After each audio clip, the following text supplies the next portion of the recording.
What do you think the reasoning behind the release of this particular report was, and what does it tell us, perhaps, about Russia's intentions here?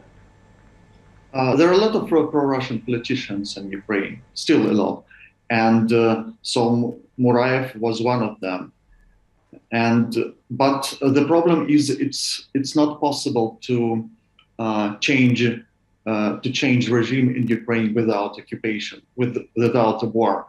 So if Russia wants to change regime in Ukraine, it will have to occupy Ukraine. So this scenario is not possible without the war because there are no any conditions for a coup in Ukraine, and Murayev is not the popular politician in Ukraine. His party got about 4% or something like that. But I think it looks unrealistic and it looks more like misinformation. But in any case, it means that some preparation are happening, and Russia wants to continue to threat the West, or maybe Russia is preparing for a military operation.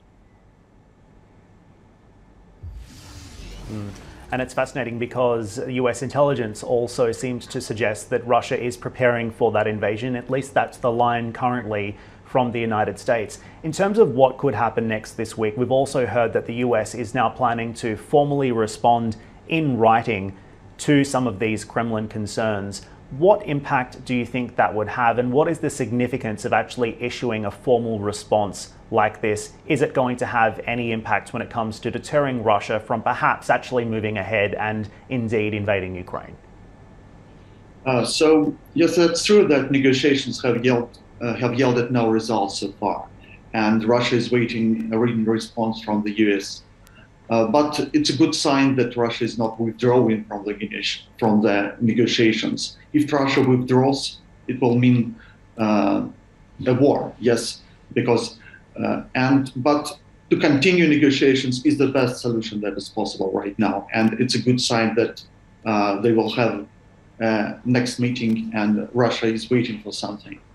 I think that Russia wants a written response because the Kremlin believes that the West gave verbal guarantees about not expanding NATO eastwards in the 1980s and failed to keep its word.